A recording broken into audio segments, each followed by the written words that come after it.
오늘은 사도행전 19장 23절에서 41절의 말씀을 가지고 험한 세상 속에서 라는 제목으로 함께 말씀을 나누고자 합니다.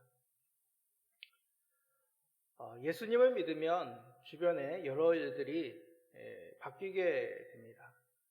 대표적으로 사람들이 예수 믿는 사람, 나를 대하는 태도가 달라지게 되죠.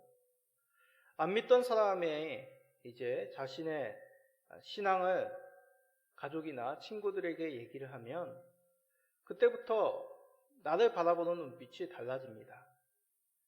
물론 예수님을 믿은 후 내가 달라지기 때문일 수도 있습니다.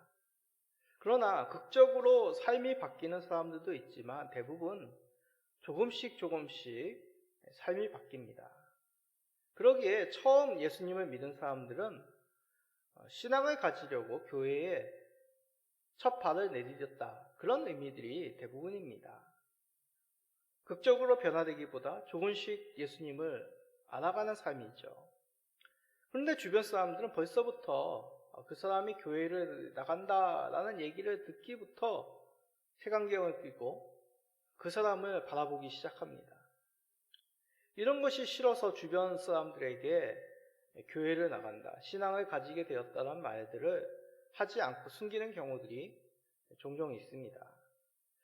예전에 저도 한번 그런 경험이 있었습니다. 아들의 권유로 교회를 출석하기 시작한 어르신 부부들이 있었습니다. 그 가정을 신방하게 되었죠. 근데 교회에서는 이분들이 살갑게 대하셨는데 마을 어귀에 사람들이 모여있는 그곳을 지나자 갑자기 우리와 거리를 뚝 떨어져서 걷기 시작한 것입니다. 나중에 안 사실이지만 그 마을이 집성촌이었다고 합니다. 그래서 대부분 마을 사람들이 먼 친척분들이었죠. 그런 친척분들의 입에 오르내리기 시작하는 것이 껄끄러워서 그렇게 거리를 두었다는 것을 알게 되었습니다. 이런 경우 주변에서 심심치 않게 봅니다. 세상 속에서 신앙을 가지고 있다고 말하는 것이 쉽지가 않은 것이죠. 그럼 우리가 궁금함이 생깁니다. 왜 세상은 예수님에 대해서 그 신앙을 가지고 있는 사람에 대해서 이렇게 색안경을 끼고 호의적이지 않은 것일까요? 오늘 말씀 속에서 답을 찾을 수 있습니다. 물론 오늘 우리가 읽은 이 사도행전은 역사적인 한 사건입니다. 이 한 사건을 모든 사람들에게 적용할 수는 없습니다. 그러나 오늘 말씀을 묵상함으로 세상 속에서 일어난 많은 이러한 일들 속에서 우리가 적용할 수 있는 그런 근거를 찾게 되는 것이죠. 이 말씀을 묵상함으로 세상이 교회와 성도들에게 어떠한 마음인지, 어떠한 반응인지를 우리가 깨닫게 됩니다. 오늘 말씀을 통해 세상이 복음에 대해서 그렇게 색안경을 끼고 있는 이유를 발견해 봅시다. 그러므로 우리는 이 험한 세상 속에서 믿음을 온전히 지켜나가는 우리 모든 성도님 되시기를 간절히 간구드립니다. 먼저 말씀 속에서 에베소에서 어떤 일이 일어나는지를 한번 봅시다. 바울 사도의 일행이 이제 복음으로 말미암아 세상의 여러 가지 반응들을 맞이하게 됩니다. 그 반응을 보이는 대표적인 사람, 오늘 말씀 속에서 데메드리오라고 하는 은장색이 등장합니다. 은장색, 혹시 우리 성도님들 들어보셨습니까? 은장색이라는 것은 직업입니다. 은으로 장신구를 만드는 사람, 은으로 조그만한 신상들을 만드는 사람들이 바로 은장색이라고 불려지는 사람입니다. 그러면 이 만들어진 장신구, 신상들을 어디에 쓰냐? 에베소에 있는 에베소 신전, 아데메인 신전에 이 은신상들을 바친 것입니다. 에베소에는 그 당시에 아테네에 있는 지금도 남아있죠. 파르테논 신전, 사진에서 많이 보시지 않았습니까?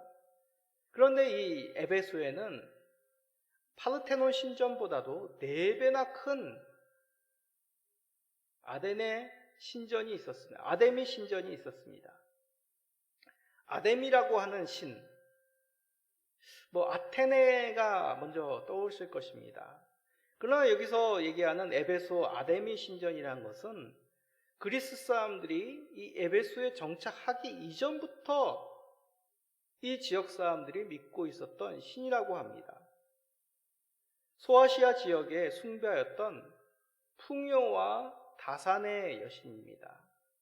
혹시 옛날 이렇게 고대 유적, 유물들 같은 거 이제 보면은 그 당시 예전에 있었던 토기들, 돌로 만든 그런 우상들을 보면 아주 몸이 풍만한 여인의 상이 나옵니다.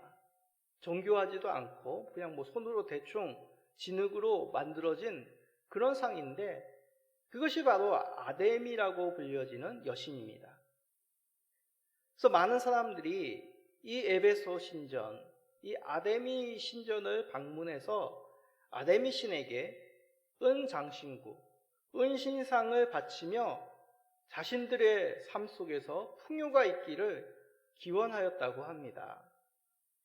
이 데메디오라는 사람은 그런 은장색을 만드는 사람이었습니다. 에베소에서 은장신구를 만들고 은신상을 만들어서 많은 이윤을 남겼던 그런 직업을 가지고 있었던 사람이죠. 그 가운데 데메드리오는 은장색들의 조합원의 대표격이었다고 봅니다. 그는 이 일을 업으로 하는 사람들을 모아놓고 이제 자신의 생각을, 주장을 펼치게 되죠. 바로 바울이 전하는 복음의 위험성을 자신의 동료들에게 알리는 것입니다. 자, 데메드리오의 발언을 한번 천천히 봅시다. 사도행전 19장 26절, 27절입니다.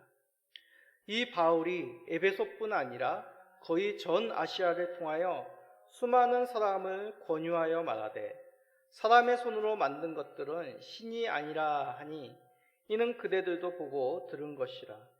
우리의 이 영업이 천하여질 위험이 있을 뿐 아니라 큰 여신 아데미의 신전도 무시당하게 되고 온 아시아와 천하가 위하는 그의 위엄도 떨어질까 하노라 하더라. 아멘. 자, 이 얘기가 무슨 말이냐? 데메디오의 말은 그냥 지어낸 허투의 말이 아닙니다.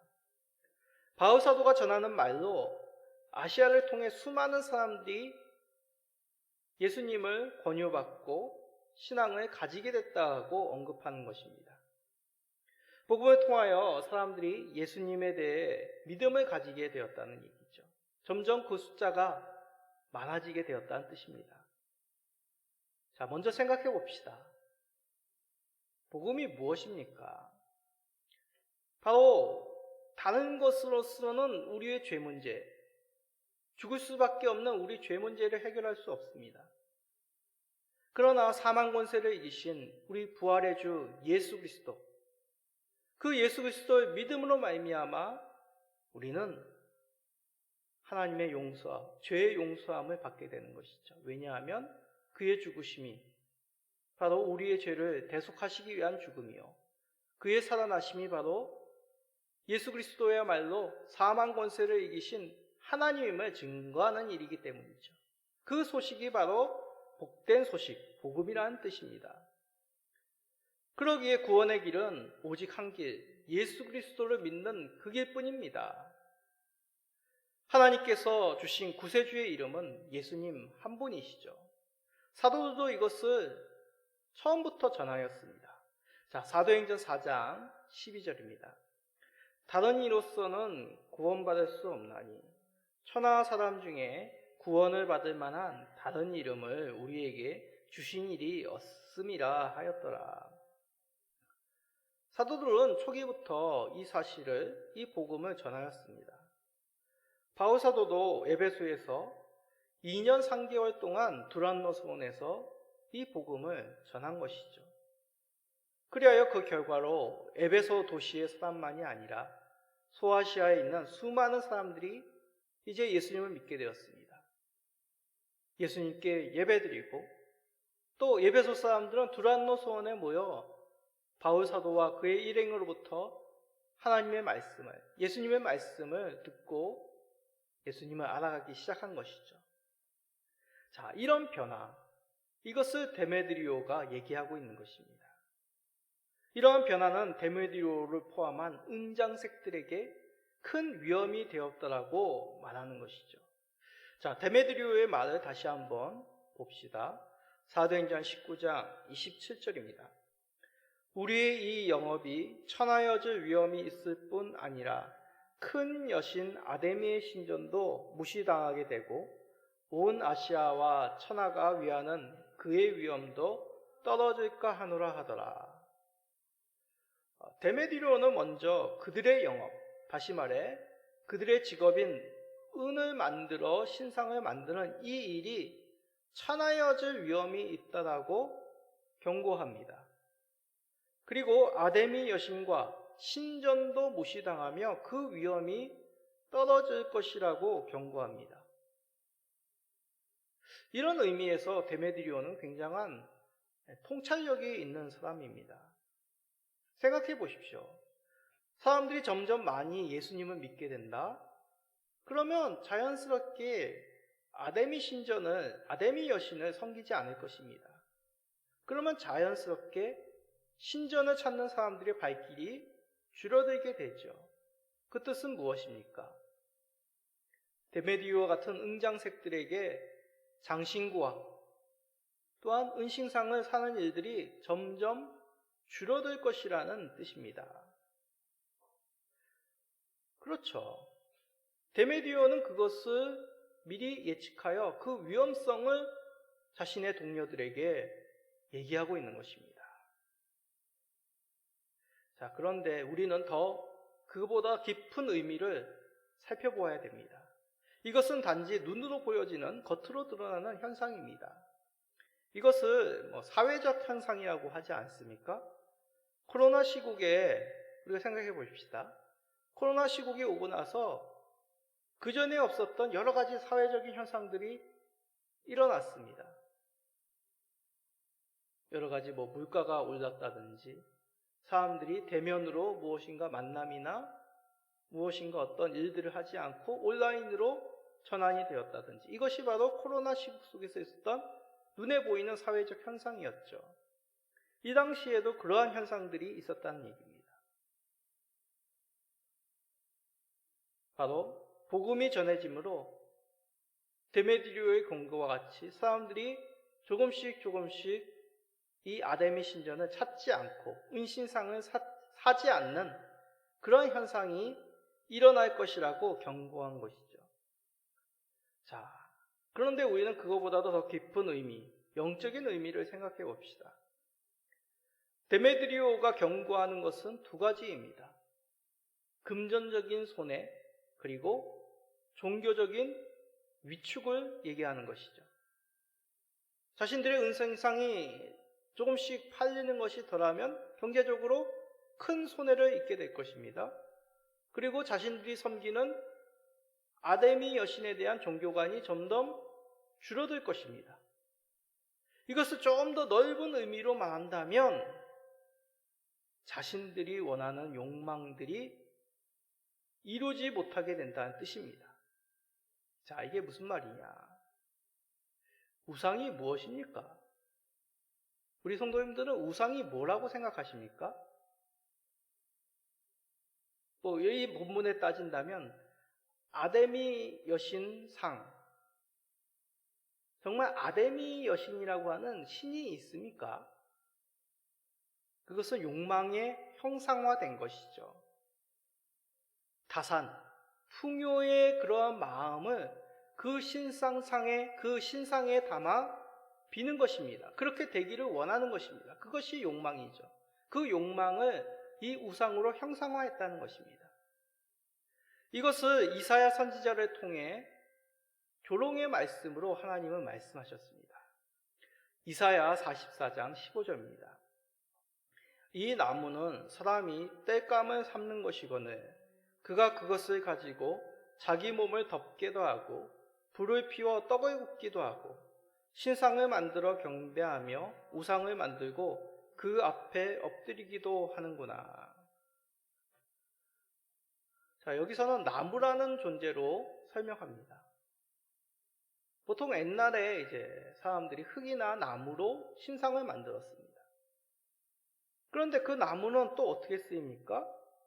땔감으로도 쓰죠. 땔감으로 사람을 따뜻하게 하는 불을 피우거나 요리를 하는 떡을 굽는 일에 사용합니다. 근데 그 똑같은 나무로 신상을 만들어서 그 앞에 절을 하는 것이죠. 그렇게 되기를 원하며 자신의 소원을 빌며 그것이 나의 삶을 선한 곳으로 풍요로 이끌기를 원하며 그 신상을 섬깁니다. 이것이 바로 우상에 담겨진 사람들의 욕망인 것이죠. 정말 그 우상이 사람들에게 구원을 줄 수 있다고 생각하십니까? 그저 자신의 욕망이요, 소원일 뿐입니다. 마찬가지입니다. 아데미에게 은신상을 바친다. 이것은 그 바치는 사람의 풍요에 대한 기원, 소원이 담긴 것이죠. 자신이 하는 일에, 자신의 가정에, 자신의 자녀들에게 풍요가 있기를 구하는 것이 바로 이러한 신상을 신에게 드리는 모습입니다. 이러한 마음을 이용하여 은장구를 만들어 큰 이득을 본 사람들이 바로 은장색이요 데메드리오라는 사람입니다. 이를 아데미 신전의 위엄과 연관지어 자신의 이익들을 지켜나가야 됩니다. 신을 지켜야 됩니다. 라고 그렇게 힘주어 말하는 데메드리오였던 것이죠.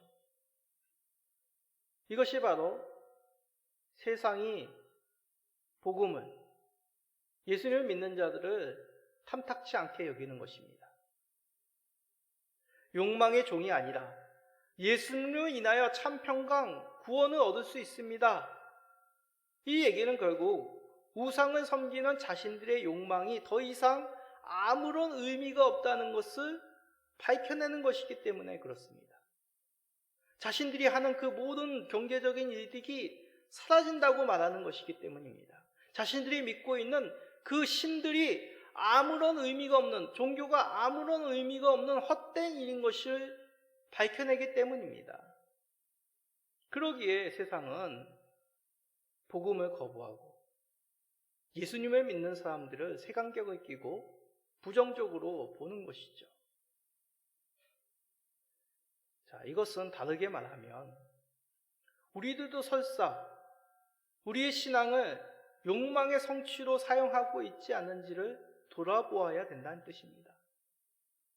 건강을 위해, 잘되기 위해, 평안을 위해 예수님을 믿는 것이지 우리 자신의 신앙을 점검해야 된다는 것이죠.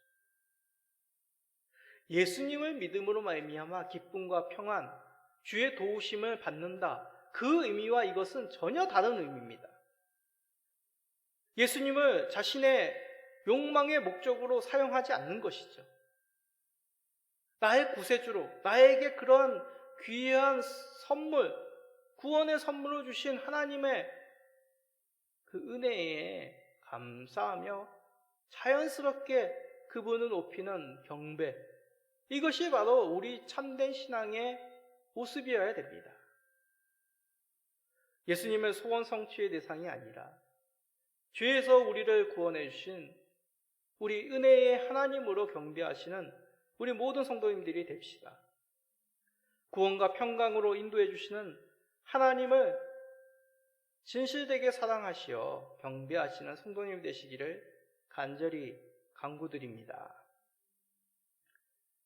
자, 그러면 이런 데메드리오의 주장이 이제 어떻게 발전하게 될까요?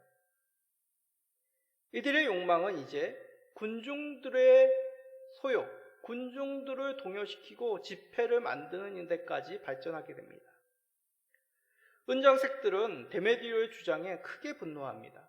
그리하여 크다 에베소 사람의 아데미여, 그렇게 소리를 지르며 에베소 시내를 뛰어다니며 소란을 떱니다. 더 나아가 바울의 일행이었던 사람들을 붙들어 연극장으로 그들을 끌고 달려 들어갑니다. 역사적 기록에 의하면 이 에베소 도시에는 큰 에베소 여신의 아데미 신전만이 있었던 것이 아니라 당시 2만 5천 명이나 될 수 있는 사람들이 모일 수 있는 그런 공연장이 있었다고 합니다. 2만 5천 명. 잠실 주경야경이 10만 명이라고 하지 않습니까? 지방에 있는 여러 종합경기장 규모, 그 정도가 거의 2만 5천 명 아니겠습니까? 5만 명, 그 정도 아니겠습니까? 이 고대 시대에 벌써 이런 큰 규모의 극장이 있었다는 얘기입니다. 이런 장면, 현대에서도 볼 수 있는 것이죠. 바로 폭동의 현장입니다. 종종 뉴스로 어떤 외국의 정부가 폭력에 의해서 무너졌다, 자연재해가 일어났다, 종교 탄압이 일어났다, 그런 현장에 등장하는 모습이 바로 폭동입니다. 며칠 전에도 그런 뉴스가 있었죠. 영국에 있었던 뉴스입니다. 어떤 나라의 대사관에 시위하던 사람들, 바로 중국 대사관이죠. 중국 대사관에 시위하던 사람들을 대사관 직원들이 나와 폭행하고 끌고 가고 그들이 가지고 있었던 직기들을 부숴버리는 그런 뉴스가 나왔습니다. 또 이란에서는 어떤 일이 일어났습니까? 히잡을 쓰지 않았다고 여인을 폭행하다 죽었고, 또 지금도 오늘도 시위대를 향하여 발포가 일어난 그런 폭력과 광기가 난무하는 그 현장이 바로 폭동의 현장입니다. 바로 오늘 본문이 읽었던 현장이 바로 폭동의 현장이죠. 사람을 강제로 끌고 가 군중들 앞에 세웁니다. 그런데 오늘 말씀 속에서 우습게도 막상 사람들은 왜 이곳에 모여 있는지를 알지 못하는 것입니다. 자, 사도행전 19장 32절입니다. 사람들이 외쳐 어떤 이는 이런 말을, 어떤 이는 저런 말을 하니 모인 무리가 분란하여 패반이나 어찌하여 모였는지 알지 못하더라. 자, 이 광경을 좀 지금의 뉘앙스로 제가 좀 꾸며봤습니다. 김씨, 왜 이곳에 사람들이 모인 거야? 나도 잘 모르겠는데. 나도 궁금해서 따라와 봤어. 옆에 있던 사람이 얘기합니다. 그것도 몰라. 새로운 총독이 왔다잖아. 그 사람이 오늘 연설하는 것 같아. 또 옆에 있는 사람이 얘기합니다. 무슨 말이야? 저 무대 앞에 선 사람들 보여? 보이네. 저 사람들이 오늘 복음이라는 것을 전한다고 하네. 사람들이 그게 뭔지 알고 싶어서 이렇게 모인 거야. 어떤 사람은 이 얘기, 어떤 사람은 저 얘기. 알지 못하면서 그 많은 사람들이 그 자리에 모여 있던 것입니다. 이것을 군중심리라고 얘기하죠. 사람들이 우르르 모여드니 휩쓸려 모여든 사람들이 대부분이었다는 것입니다. 자, 이런 사람들이 모이면 어떤 현상이 일어날까요?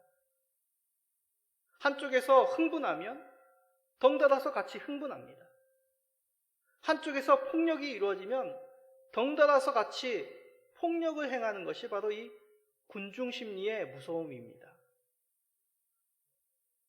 바울 사도는 이런 상황에도 불구하고 끌려간 동료들을 건져내기 위하여 군중들이 모인 곳으로 들어가려고 합니다.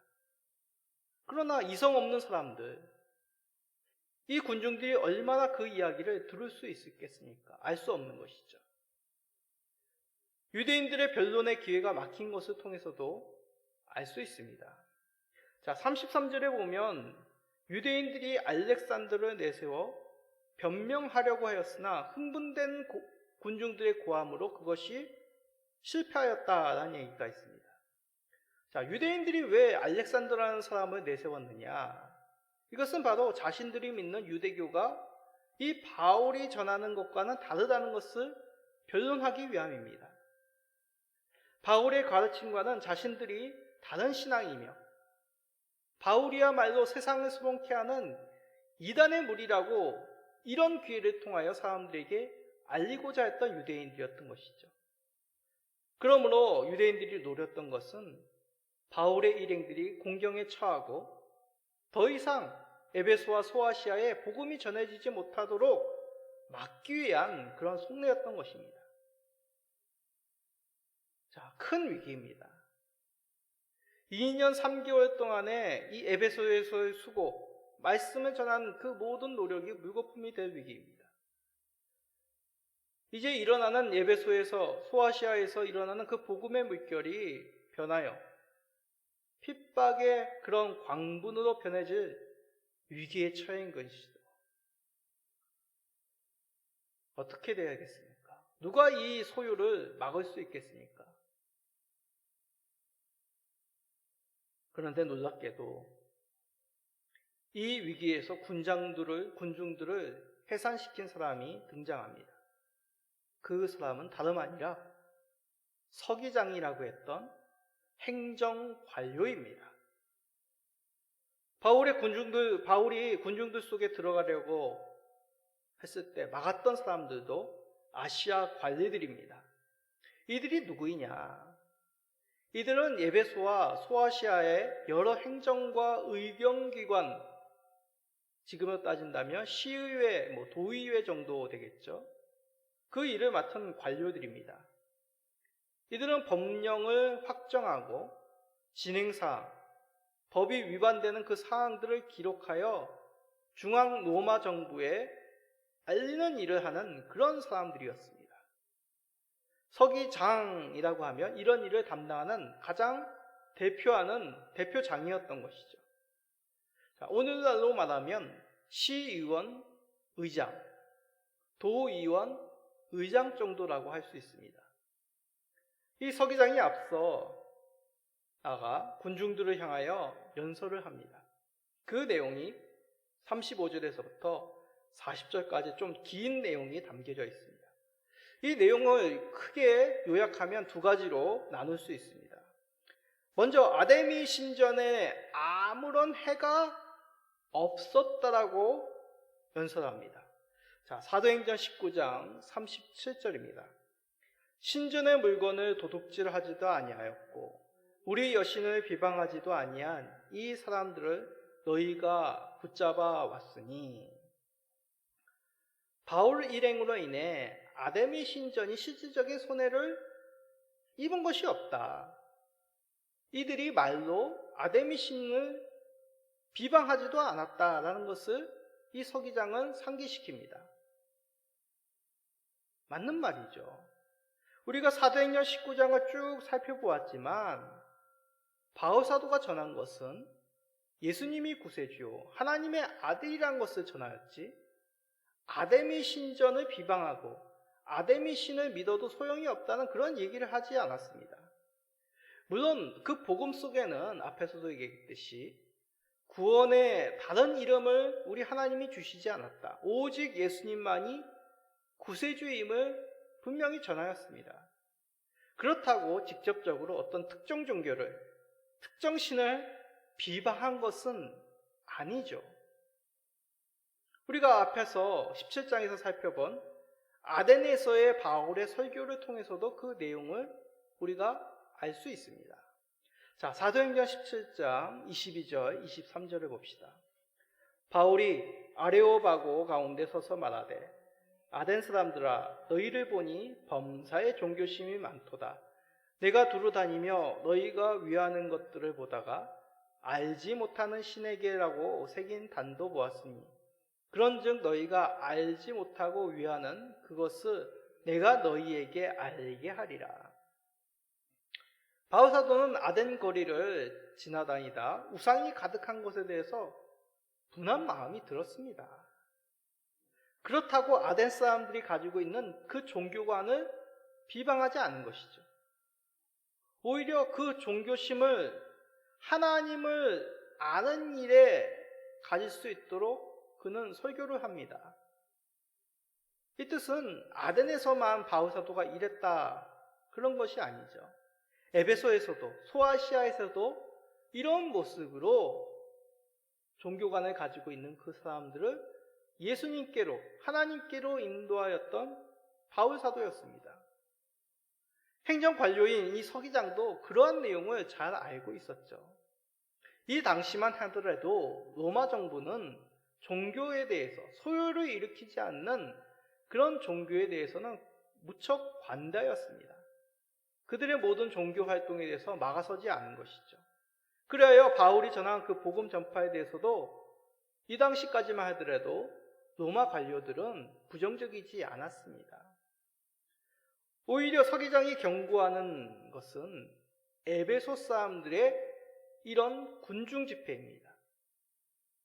이에 대하여 분명하게 경고하고 권고하여 그 내용이 서기장의 연설의 두 번째 가운데 있습니다. 자, 사도행전 19장 38절 39절입니다. 만일 그 외에 무엇을 원하면 정식으로 민회에서 결정할지라.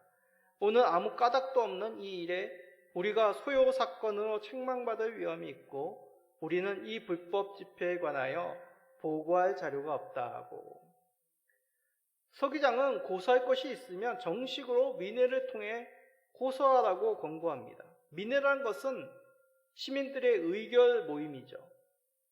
서기장은 이 민회를 통하여 이 문제를 정식으로 요구하여 정부에 보고하여 법적으로 그렇게 처리하라고 요구합니다. 만약 그렇지 않다면 이 집회는 불법이요, 오히려 로마 정부로부터 큰 책임 추궁을 받을 것이라고 경고합니다.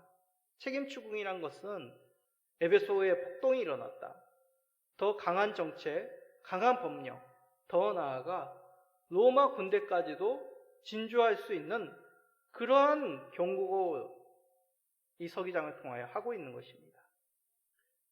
그러자 흥분했던 공중들 어떻게 행합니까? 살며시 조용히 꿀먹은 벙어리들처럼 그곳을 하나둘씩 그 많던 군중들이 사라지게 됩니다. 정말 신비롭고 놀랍지 않습니까? 로마 관료가 나서서 복음을 전하고 막고 핍박하는 건 그런 편을 들어주는 것이 상식적으로 우리가 가질 마음입니다. 그런데 때로는 세상 권세들이 복음의 통로, 도구가 되기도 한다는 것이죠. 구약에서도 이런 사건이 있습니다. 우리 주일학교 때 많이 들었던 다니엘을 사자굴에 건져준 사람이 누굽니까? 바사제국의 다리오 왕이었습니다. 느헤미야를 통해 예루살렘 성벽 재건을 허락한 사람이 누굽니까? 역시 바사제국의 다리오 왕이었습니다. 아닥사스다 왕이었습니다. 이렇듯 때로는 새로운 권세들, 세상의 권세들이 주의 백성들, 교회를 보호하고 주의 뜻을 행하는 도구가 되는 것이죠. 왜 그렇겠습니까? 그들이 신앙이 있어서요? 아닙니다. 하나님께서 세상 만국을 다스리시기 때문이죠. 압제받는 그의 백성들 보호해 주시고 건져 주시는 우리 하나님이 살아계시기 때문입니다. 자, 시편 72편 11절 12절 봅시다. 모든 왕이 그의 앞에 부복하며 모든 민족이 다 그를 섬기리로다. 그는 궁핍한 자가 부르짖을 때에 건지며 도움이 없는 가난한 자도 건지시며. 하나님께서 세상 만물을 다스린 것 같이 세상의 왕들, 권세들도 하나님의 손 아래에 있습니다. 때로는 세상의 목소리가 높이 내고 믿는 백성들이 핍박을 받는 그런 역사가 일어나기도 합니다. 그러나 그것 또한 하나님이 허락하시지 않으면 불가능합니다.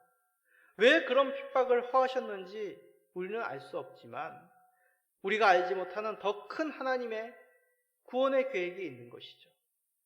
그 속에서 우리 주 하나님은 그의 백성들을 보호하시고 인도하십니다.